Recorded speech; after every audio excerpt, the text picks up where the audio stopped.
Welcome to Unsung Stories, where we'll be chatting to unacclaimed mamas in the Christian world who love Jesus, are faithfully seeking to know and love God more and pointing their families to Him.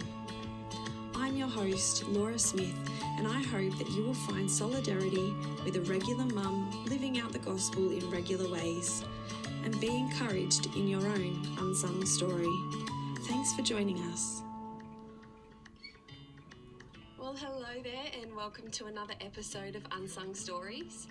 Today we're going to be chatting with Sarah Harris, and this episode will be particularly helpful for you if you have a child with big emotions and a strong will and the challenges that come from parenting that.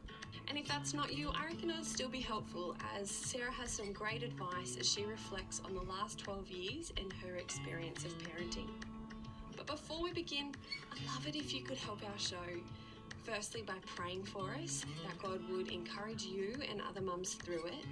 And if you could subscribe and review our show wherever you listen to it, but particularly if that's through iTunes. It might seem insignificant to hit a subscribe button or like or share a post or hey, even comment on Instagram. But it's all of these little engagements that for some reason the algorithms love, and by you doing seemingly insignificant things online, you could be contributing to help get this show in the ears of the mum who feels like she's the only one doubting Jesus, that she's the worst Christian in the world, that she's struggling with sin and seems to be the only one who is struggling with that in motherhood.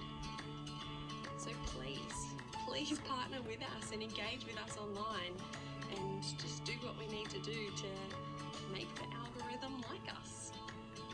But for now, let's jump into the show with Sarah. Welcome to another episode of Unsung Stories. Thank you so much for joining us, Sarah. Not a problem. Happy to be here. Would you mind telling us a little bit about your family and what regular life looks like for you, and just some simple things that bring you joy? Yeah, so I'm Sarah and I'm married to Chris. We have 3 children. Inda's 12, Noah is 10 next week, and Sullivan is 6. Everyday life for me is different this year because I've got all kids at school, but yes, I've been a stay-at-home mum since my eldest was born 12 years ago, and I do a little bit of photography on the side, so that's also something that brings me joy, but it's also something I spend time doing in my week. Do you have an Instagram account or anything? I do have an Instagram account. This is a bit of a plug. Sarah Harris Prince. Awesome. And here's me being all podcast fancy, and I will tag that in the show notes. Oh, I've always wanted to say that. Thank you. So you said that all of your kids are at school now. How is that transition? But I kind of feel like you're living the housebound mum's dream at the moment. Like, is it what we think it is, or are we idolising it? Yes, it's different. It's a very new stage. I think I had it built up as quite a fantasy in my head. It's kind of the goal to get to, so that I have days where I can think and endless hours to do whatever I want. But then COVID happened this year, so that threw a spanner in the works, and instead of having all kids at school, I suddenly had all 3 kids at home. So that was, I felt like God had a good sense of humour, and taught me a fair bit about humility in that season. So yes, it was tough, but it was good. And look, the second half of the year, since they've been back at school, there have been quite great moments where, the house is quiet, I can put on some music, clean the house, and it's still clean in a few hours, those kinds of things. There is a bit of there's always a grief in leaving a stage behind. So there is a bit of a grief, like, you won't have those joys that you had when they were all at home, but there's joys in this new season too, so it's a bit of both. So what has been one of the most challenging parts of parenting for you? Parenting, it's a big deal, right? It's I think I want to make clear that I'm still in the thick of it, so everything that comes out of my mouth is I'm still in training. I'm only 12 years in, and I know that she's about to embark on teenagehood, so catch me in another 10 years and I might have different wisdom. Yes, parenting has been a huge challenge. I think it was the steepest learning curve I've ever experienced. I was completely naive, which I think you are really until you're in it. Well, otherwise no one would really become a parent. No, that's right. You get all the advice they give you, but until you're doing it, it's been good. I mean, there's been obviously very joyful parts to it, but I think the most challenging part is the fact that it's really oftentimes a thankless job. Everything you have is poured into this little person, but the fruit of that isn't often seen for a long time, and so it can be a hard road sometimes, especially when you're not seeing the fruit that you want to see. And so is there any characteristics in your kids that have been particularly, what's the word, edifying? Oh, yeah. That's a good word. Yes. All three of my children have very large personalities. They're beautiful and we love them dearly. But yes, they have very big personalities, very big emotion. But I would say that my first daughter, just by being the first one at first, threw me in the deep end, just, you know, the whirlwind of birth and all of that. But also, yes, she has been given a very strong will in her personality, and I did not expect that. I didn't know what to do with that. You know when your baby's born and you like look down at their face and you think, who is in there? Like, who are you? This big eyes kind of looking up at you. Yeah, had no idea what was coming. So would you describe her as a strong-willed child? Definitely. And so when people say I have a strong-willed child, what does that mean? Is that just a disobedient child or one that's hard to discipline? What does it actually look like? I think there's definitely disobedience involved. I don't think it's as simple as saying a disobedient child, but they do tend to be more disobedient than your compliant child, because a strong-willed child, also known as a spirited child, is another word I've heard used. I think that's maybe a slightly more positive nicer description. But they're just not afraid to challenge. A lot of it for them is about being in control. They don't take no for an answer very easily, and they often are kids with massive emotion. I mean, that's hard enough when they're little and learning to regulate their emotions, let alone having big ones. Yeah. That's right. They don't know what they're doing when they're little. But they want to challenge what you've got to say. They don't just go, oh yeah, okay. Just sometimes can feel like a battle on every single thing. Have you found that you have to parent Inda differently to your other two because she is strong-willed? Definitely when she was little, there was a vast difference. So, you know, massive meltdowns and huge tantrums, public, private, it didn't really matter, was very different to her sister. Yeah, I would say the biggest thing that I learnt with Inda was consistency and to pick your battles. You know that old saying, well, it's super true for strong-willed kids. So they'll battle you on everything, but not everything needs to be a battle. So just pick the main ones that are important, because you do have to have that, control as a parent and set the directions. And I would say actually the biggest thing I've learned as a parent is that I'm actually not in control. She wants that control. I think a lot of it has to do with her feeling safe as well and wanting to be in charge of what's happening around her. Inda's a very deep thinker, extremely sensitive and always been very curious. They're very perceptive kids. They're quite clever. And so you've got to be consistent. You've got to know what you're going in with. I think, you know, for example, she knew what she wanted to wear very early on. No, I won't wear that dress. Yes, I will wear that dress. And, you know, early on, we would get into these mega battles about what she would wear and what I wanted her to wear. At the end of the day, there had to be a non-negotiable, which was you have to cover up your private parts, you have to dress for the weather, and then, you know, you can pick whatever you want, like giving a bit of that control back to her. So if you want to wear your pink sparkly tutu, you can wear your... I hate, but you love. Sure. And then there's non-negotiables to do with character. You know, you can't just go hit your sister over the head. There's going to be a consequence for that behaviour. And you have to go into those ones that you know you have to win. You have to go in there with, I am going to win this.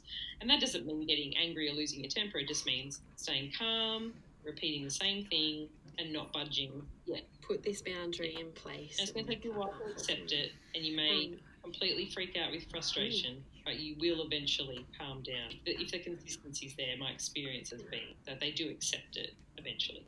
I feel like that would be particularly challenging if I was you, it would be particularly challenging for me as a parent. Do you feel like it triggers you in some ways? Like it would be bringing out your frustrations and your sin, and even would affect your relationship with Chris, because you two need to be on the same page of, what are our boundaries? Yeah, well, I'm married to a very, very patient man who's very steady, and I'm more the up and down emotional one. And it taught me so. God, like I would say, part of this has been that God has taught me so much about myself, seeing my reactions to her behaviour and the huge anger I feel in her big emotions. We ended up seeing a psychologist for a couple of years with Indy because I was just out of strategy and resorting to yelling and all these things that I never wanted to do as a parent.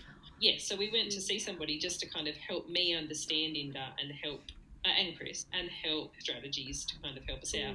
And I remember them saying everybody has shark music, and so she'd sing like and everybody has them. And for me, it was anger. I didn't know how to deal with anger well. And so when my kid is there in like full rage, we used to call her a wild animal, like in complete chaos, I would be triggered with my own sense of anger, which I didn't like, because then that would make me freak out, and then it was just a mess. It's a great cycle to get into. I found strategies very helpful. So when Inda is doing this, I'm going to XYZ. I just have a plan in my head, and then focus on yourself, calm you down, walk away. It's too much. All those kinds of things. And if I was out of strategy, that's when I would be in danger of losing the plot. And it obviously happens. Let's not pretend that I have it together all the time. Wow. So as difficult as all of that seems, it actually sort of sounds like there's some advantages and beauty in having a strong-willed character as well. And I think particularly beautiful in having a girl. How do you foster that in your child? Foster the beauty of it? Yeah. So encourage her in there is times to have a strong will and stand your ground on things. Is there ways that she has shown that, and that you actually can encourage this part of her nature rather than So I remember from the earliest time that I knew we were kind of dealing with a strong-willed kid, from when she was quite young, and lots of meltdowns and huge reactions to seemingly minor things. I just remember praying to God and asking him over and over that this strong will he's given her would be used for his glory and not against his glory. So that's been a consistent prayer of mine. Because, let's face it, having a strong will can be a really great thing as a grown-up. It means you're not easily led. It means you think for yourself. It means that, you're often a leader. All of those things are great things. Great qualities to have. It's just that you're raising them from the time they're tiny, and they've got no idea what they're supposed to do with all these massive feelings they've got. And, as a parent, it can be really hard because you've got to help mold their character. So, yes, at this point, and we are only at 12, but, Linda is all of those things. She does think for herself. She's not easily led. And, I mean, starting high school for me, that's actually reassuring that she's not just going to follow whatever's said without questioning that and thinking about whether she agrees with that or not, and all of that kind of stuff. So that's great, because it's also helpful for your relationship with her that she, if something does go against what she naturally, she doesn't want to go with the crowd, she can come to you and have that conversation with you, and it gives you that opportunity to speak into her. And because she has been so challenging, she is, out of the three of my children, the one that shares the most with me, I guess, because she doesn't just accept what's said to her. So then there's good discussion that happens, and she's curious and she wants to understand and wants to know, so she can think and put it all together for herself. So that has been a real beautiful part of it too. Like, I think I know her quite deeply because we share quite deeply because of that strong will of hers. If Sarah of 2-year-old Inda could know that was an outcome, I'm sure that would have been a lot of relief for a second, and then go back to the shaping that character. Persistence is huge. It's a long-term game. All parenting is a long-term game. And I think it's step by step. But I do remember being in those years, I'd probably say 0 to 6 were the most intense. And I just thought, I can't do this. I can't keep doing this. But well, it's hard enough with any child to teach them to regulate their emotions and just act in society in a way that works for everyone. I think that's a challenge. Public are the most traumatizing thing. Lots of the struggles around having a strong will seem to be around respect and would be unbearable to live under someone else's limitations that's been put on them. And so how does that work with being a Christian? Because I'd imagine that's an extra struggle and a real challenge for that strong-willed person as we're called to be living out our faith in obedience. I think that's a struggle for all humans, full stop, to some degree. I mean, that's the whole thing with sin. We don't want a God over us. We want to be God. So yes, and then add that extra strong persistence and fight against those things. Yeah, that can be a really hard thing. I think the thing I've found so far is she'll question everything. When I was growing up, I did grow up in a Christian home and was taught about Jesus from the time I was very small, and I never questioned it until actually I had children and then realised I had to teach them what was true. And so then I did go into a great deal of questioning and seeking and all that kind of stuff. But she's asked them from the get-go. So she was asking huge questions of me at like 2 and 3, and I was gobsmacked that she was even interested in. I don't know the answer to that. Yeah, and then how do you make it applicable for a 3-year-old's understanding? So I think you just believe that. That's right. So that scared me a little bit at first, but it's good for you, and it's great for her. So it's meant that she's had 12 years of thinking and processing and deciding whether she agrees or disagrees. And doing that as a child, how beautiful, because I think lots of people who do grow up in a Christian home have that bit of a crisis of, why do I believe this? So to have that as her foundation and she can be prepared to give an answer for what she believes, that's well thought out. That's a pretty amazing gift. Yeah. And I have written it down for her because I often think about that for myself growing up in a Christian home. Like, did I ever ask these questions? I don't remember asking these questions. So I have written them all down for her so she can look back and go, yeah, I really did think about this. It hasn't just been... That's beautiful. Yeah, but I don't think strong-willed children are not obedient. I think they just don't obey willy-nilly. Like, they're not just going to do it because you say it. It takes a lot of thought and consideration. And I think part of it, too, is about control but also feeling safe. So do I trust you? Do I trust what you're going to tell me? And that's been a big thing, actually, for Inda and I. I've often said to her at times, you're just going to have to trust me because there is that anxiety of, will I be safe? If I do what you say, is it going to be okay? So I think there is that side to a strong-willed kid as well. Which, doesn't that just reflect the Christian walk as well, in that we're obedient out of faithfulness and trusting in the gospel and having faith in it is that, well, I am just going to trust God's promises and that what he says in his word is true. And sometimes it just does not feel logical or feel like it makes sense, but we're called to do it and we can really trust in God. And I think you end up going back to who he is and can I trust him? If he's good, of course I can trust him. And then you point back to Jesus and, look how good he is. He's given his son for me. Yeah. So even if this doesn't make sense in this time of my life, I can trust that he's good and I can keep following him. I think that's my hope for her as it is for all of my kids. And so do you think being a Christian has changed the way you have parented Inda and her will?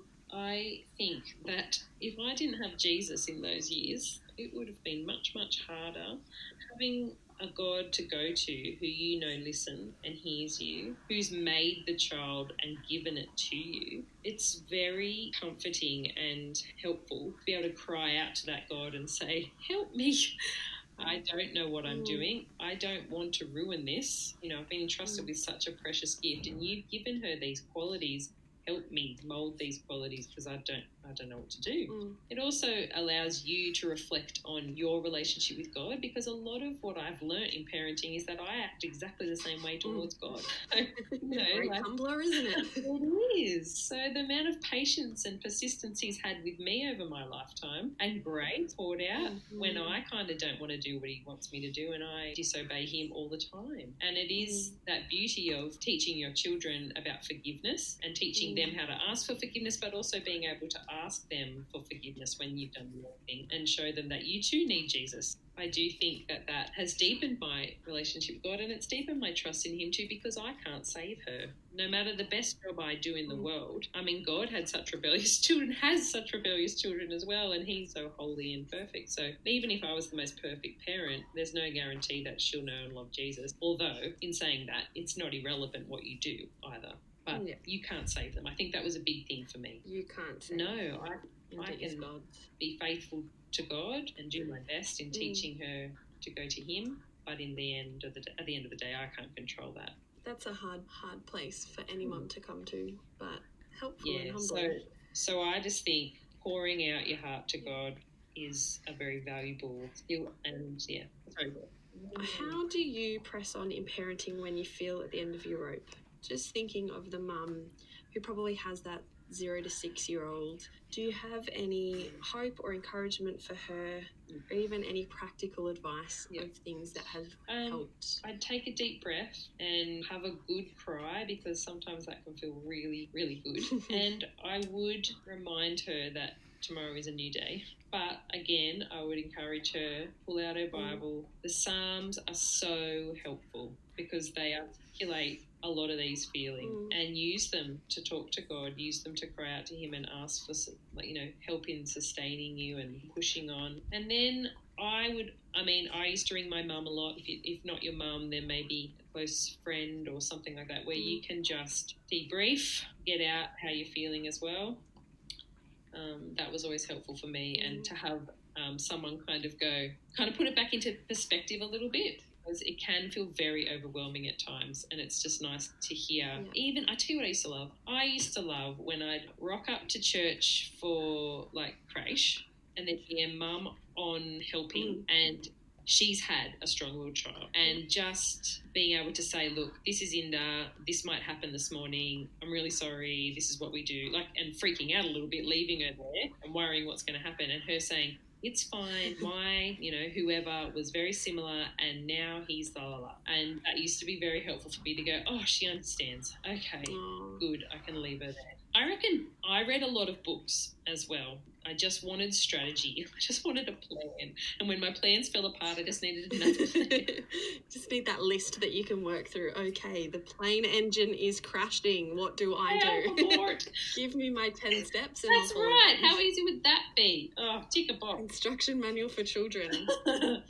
So I'd say the one book that sticks out in my mind is, I can't remember the authors, but it's called How to Talk So Kids Will Listen, and Listen So Kids Will Talk. I am reading that at the moment. It's very encouraging. I've only got to the first step of identifying their emotion and labelling it, but it's very good. So that was my first, where I learnt first strategies for with Indy. I got that book and I read it and I read it and I read it, and I put all of the things from each chapter, stuck them up on my wall, and practiced some of the sentences so they sounded so rote-learnt and ridiculous when I was saying them. It's there in the moment. I know you're feeling embarrassed. That must be sounded like a robot. However, the longer I've done it, it sounds like you're angry. Yeah. Oh, it's really hard when we feel angry, isn't it? I used to completely throw that in the garbage, because I'd say to her, Inda, it looks like you're angry, and she'd be like, rah! Like it made me. Of course I'm angry. But for me, it was very helpful because it gave me some words instead of some yelling and some freaking out of myself. So I would recommend that book just for having a plan of how to use your own words. Yeah. I am pretty convinced that on Audible, so I assume there's another book, there's a condensed version of it as well.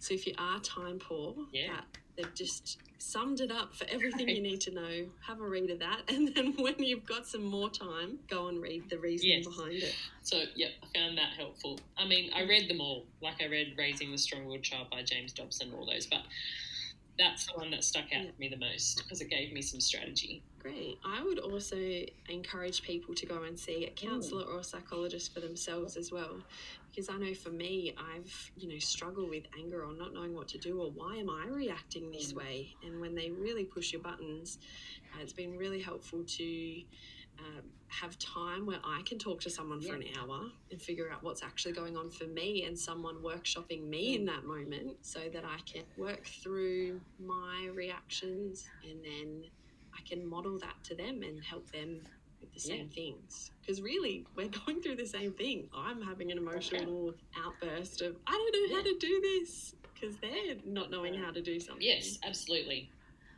So I'd say also a big thing is that I've learnt to listen better.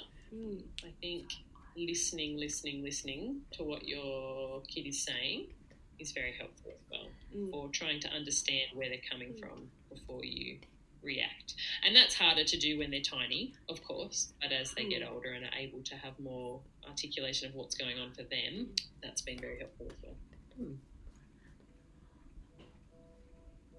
Sarah, thank you for coming on and sharing with us today. Mama, we hope that you have found it helpful, particularly if you are feeling the weight of parenting big emotions, boundary setting and strong wills. And in the wise words of Colin Buchanan, press on, mums, in all the chaos.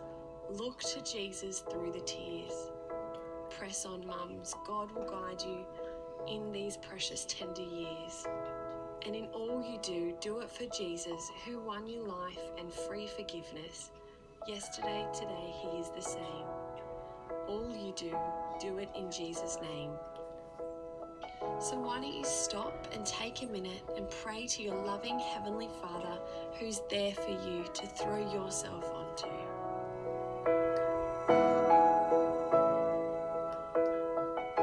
Heavenly Father, thank you for children. Thank you for the gift they are to us. Thank you for the way they bring us so much joy, and also thank you for the way in which they humble us greatly by revealing to ourselves some of our own shortcomings and need for forgiveness.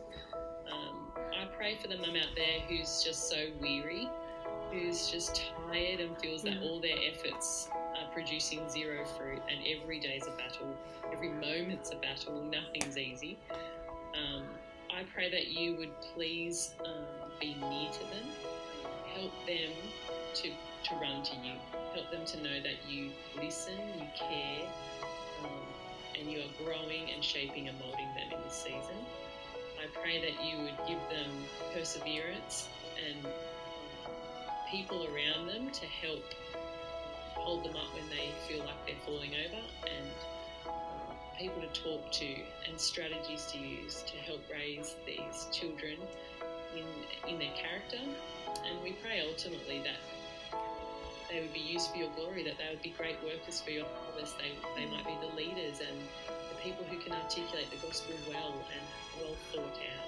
We pray that you would use their parents to do that well, and please provide grace upon grace where we fall short.